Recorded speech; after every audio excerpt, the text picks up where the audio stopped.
Hello, every pony. This is Nortes 432 here. Today I'm going to finally read Chapter 6 of fLuTtEr. And I am now recording my bathroom because everywhere else is crowded with noise and music, thanks to my brother who refuses to turn off a radio and has to have his country music playing 24/7 or he's going to beat somebody. Well, let's get to it. MLP is property of Hasbro. This is a free fan fiction, not to be sold or traded for any money, goods, or services. Warning, grim dark. Contains graphic writing. Please do not read if you do not like gory, violent stories concerning MLP. Contains murder, slaughter, war, and swearing. Like the last one really matters. Lil. fLuTtEr 6. Nigel staggered along, hiccoughing a couple times, then giggling like a drunkard, which he was. Hold on a sec. Nigel, you say? What kind of pony name was that? Well, to be fair, it was his middle name. Crash and Burn was his full name, and he tended to live up to it quite sadly. Heck, his cutie mark was a flaming wing after all. Now that's been cleared up, back to the incoming brutality. One moment, Nigel was walking along the forested path to his cottage, outside the town proper, and the next he was slammed by something heavy, or strong, or fast, or all of the above perhaps. The air was knocked from his lungs, and he rolled, but somehow managed to roll to his hooves. If there's one thing Nigel could do well, that was fight. He liked to fight, and would often pick fights at the pub. Not fights to beat the brains out of some other pony, but more along the lines of drunken boxing, the loser being the first to fall and stay down for a 3 count. Nigel shook his head and looked around. Even though his vision was a little blurry, he couldn't see his attacker. Then, from the side, he was hit again, the impact brutally hard. He felt his bones in his wings crunch from the impact, which sent him flying hard into a thick tree. His other wing and chest exploded with pain. He hit the ground, falling at least 3 lengths to the uneven ground below. He felt his left hind leg twist as it landed poorly on an exposed root. Still, he had experienced worse pain before. Struggling to his hooves, he looked around. The booze was no longer blurring his vision or hampering his senses. A small flap in the darkness, a tiny change in air pressure. His attacker was airborne, flying on feathered wings. Nigel turned and spotted the silhouette of his attacker. It was a Pegasus, but 3 things were off. The wings were shaped wrong. They were not the wide wings of any Pegasi he knew, but longer and slender, meaning this was the fast flyer. The eyes seemed to almost glow, flickering red in the dim, overcast night. They looked like something a predator would have. And finally, the feature that actually frightened Nigel, the smile. What little moonlight that seemed to peek through the clouds seemed to focus on that smile, that cruel, evil smile, and the fangs. A break in the clouds lit up a feral-looking pony, with a dark red mane and tail, both long and dragging on the ground. Then it moved, the wings folding and half unfolding as it moved through a strange feline grace. It looked unnatural to see a pony move like that. He then became aware that her hooves were not making any sound on the rocky ground.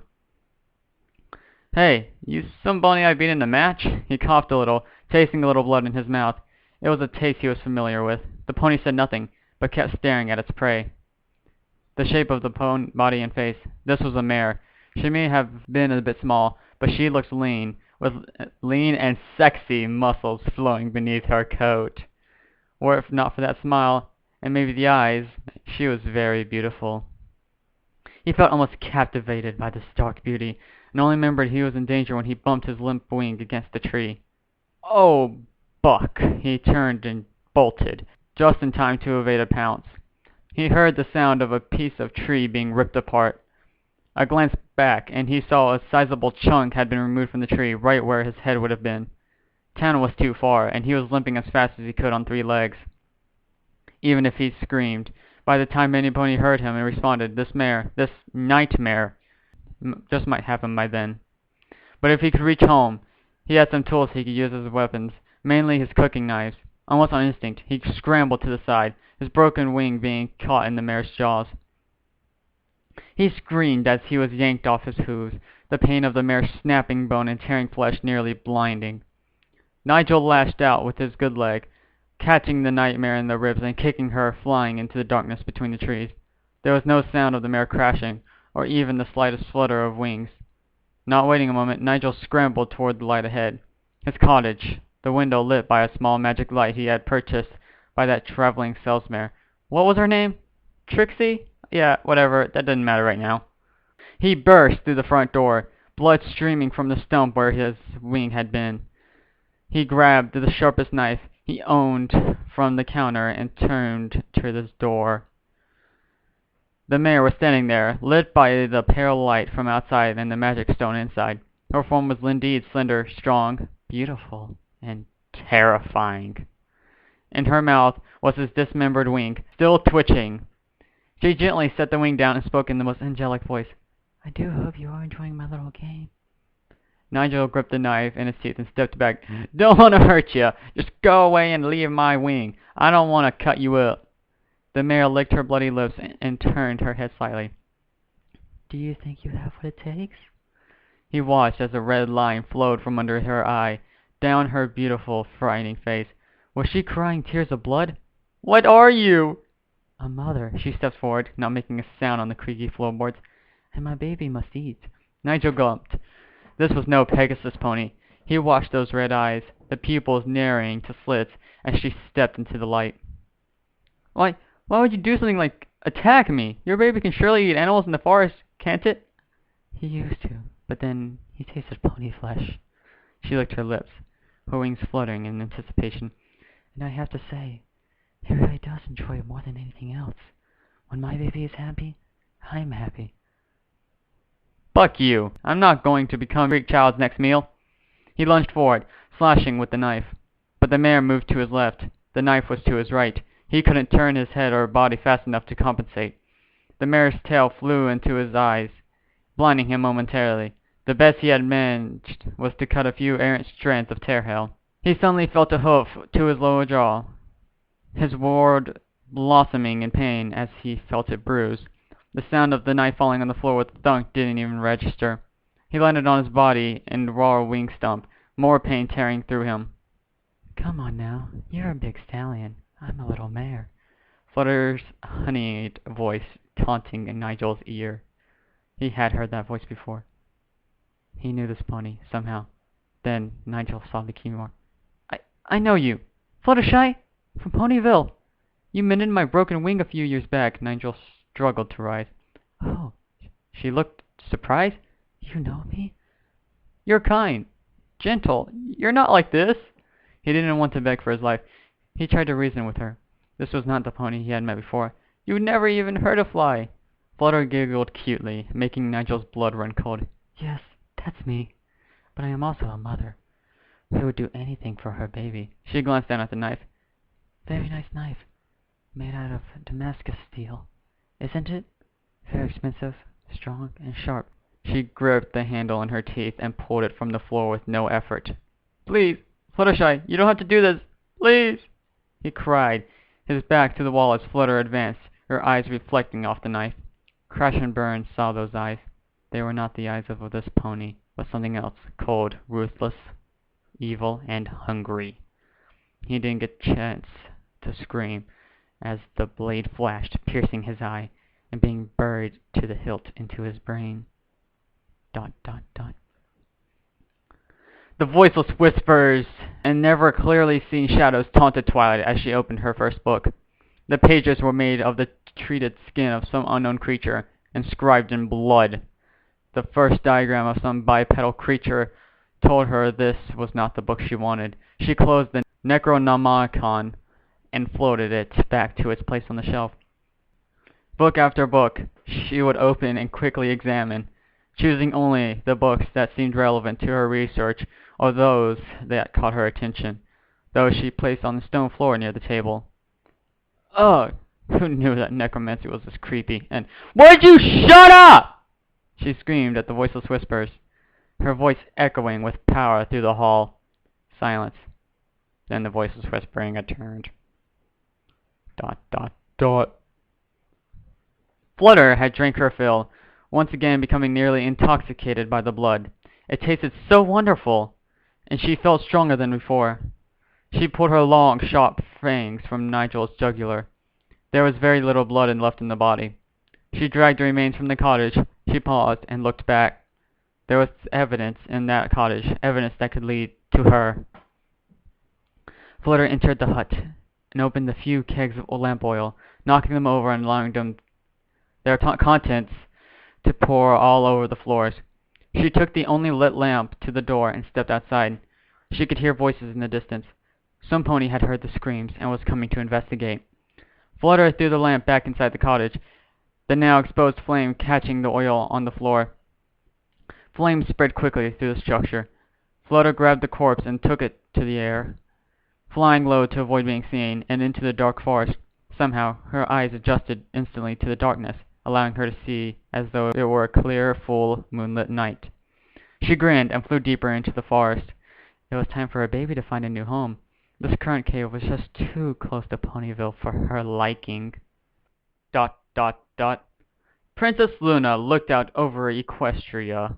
The clouds blocked out her beautiful night sky, but new weather like this was needed sometimes.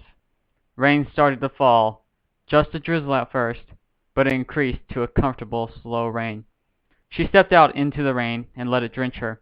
Her mane and tail, usually flowing from her magic, was allowed to soak and become plastered to her sides and legs.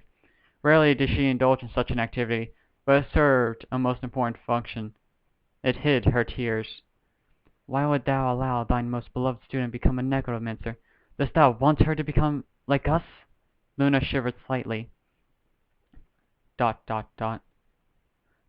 Unbeknown to Luna, Princess Celestia was awake and sitting outside the sealed doors to the forsaken halls. Her eyes were closed, but she could see clearly through Twilight's eyes. She said nothing, but would guide her beloved student with flashes of insight. She brought Twilight's attention to each and every book she would be needing for the task she had requested to learn about, as well as other powerful and ancient magics from ages long past and eras long forgotten and lost in time. Celestia hated herself for this, but also loved Twilight far too much. She did not want Twilight to grow old and die. She hoped that Twilight would take the magic she learned and would use it to become an immortal alicorn regardless of the cost. After all, the laws of the universe clearly stated that one cannot live forever. Celestia knew there were ways around that silly law. ... 2 weeks into her time in the Forsaken Halls, Twilight had yet to get those whispers to either silence themselves or to start making more sense, other than the occasional hushed words. The shadows she had learned too quickly to ignore. She just wore a pair of goggles with clear lenses to block out her peripheral vision. Earplugs and silence spells had no effect on the whispering, which did disturb Twilight slightly. So she just endured and continued. She had to wonder, though. She had found the spell to animate the dead on the first day. Why did she have to stay in here for 3 months? Twilight glanced at her assistant, a skeleton she had put together and animated from the bones she had been provided. It possessed the build of a Pegasus, including wings, which still were feathered, and the skull of a unicorn, horn included. A ghostly violet ball of light flickered within the ribcage, occasionally flickering like a flame across the bones or wings. The mindless, undead alicorn was no larger than herself, but could use simple levitation magic to bring her whatever books she wanted. The eyes of the skeleton were amethyst spears, linked to a pair of small round glasses that she always had on her person. She would wear them and be able to see through her servant's eyes when sending him to search for various books throughout the hall. This saved her time, allowing her to read and study and write notes in her books, including spells and very detailed anatomical diagrams of all 3 kinds of ponies. Her servant would fly along, allowing Twilight to scan the shelves as she worked, and the magic of that unicorn's horn allowed it to bring her the book she required. She suddenly paused and looked at her servant. You need a name. How about Silence Grave? Yeah, that sounds good. Twilight turned back to her studies, a faint violet flicker of light flashing across her eyes. ...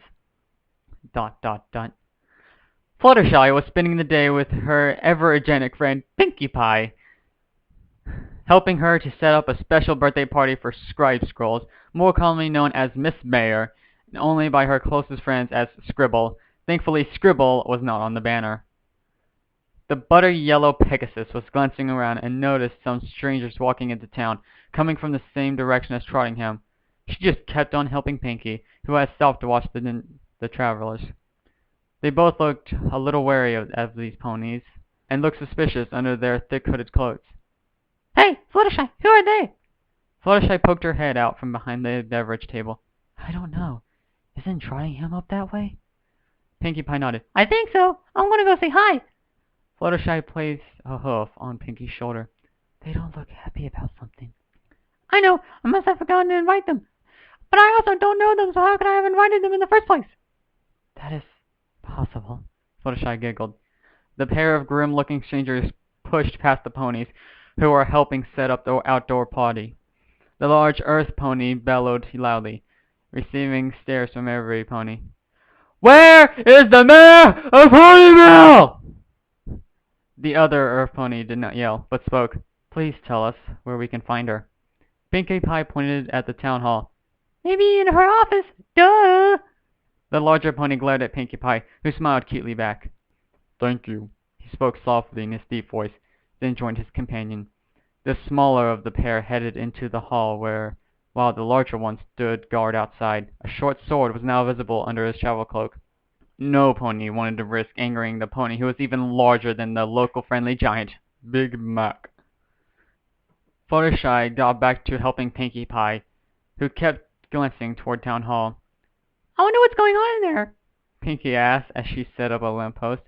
Fluttershy just stayed quiet. She had a pretty good idea what was going on behind those closed doors. ... "A pony went missing 2 weeks ago," Miss Mare gasped. "A month ago a young colt vanished at the edge of the forest. We never found him. I'm sorry we can't help you, Mr. Mayor." She felt sorry for her old friend, Walker Stride, who was the mayor of Trottingham. "Have you learned anything? We have gathered only a couple pieces of evidence." "Well, when we were searching for Puddle Jumper, that's the colt who disappeared. Our Pegasi found a ravine filled with animal skeletons. I have the report around here someplace." She opened a desk drawer and pulled out a file. She opened it and read out some of the details. There were no skulls found, so Tracker, one of the Pegasi on scene, figures that whatever killed and ate all those animals collected the skulls. She flipped the page. Of course, that was not all they found. What else? The bones of a unicorn pony. Walker paled. Was there a skull? Was the horn intact? There was no skull, and obviously no horn. Scribe Scrolls closed the book. "I'd like to show you the remains, but there is a royal decree that they are not to be disturbed or shown to any pony until Twilight Sparkle returns from Kennerlot." "Who is this Twilight Sparkle?" Scribble smiled a little. "Have you heard of the Elements of Harmony?" "Yes, I have. You mean she is one of them?" He looked amazed. "She is also Princess Celestia's personal student and protege." She pulled out a thick folder. "She's protected Ponyville on quite a few occasions, and even saved all of Equestria from Nightmare Moon. Her and the other elements are doing what they can. They cannot really do anything until Twilight Sparkle returns." She looked at a letter she had received. "The princess sent me a letter telling me that she would be back in 3 months. That was 2 weeks ago. I just hope she returns and can find out what is going on."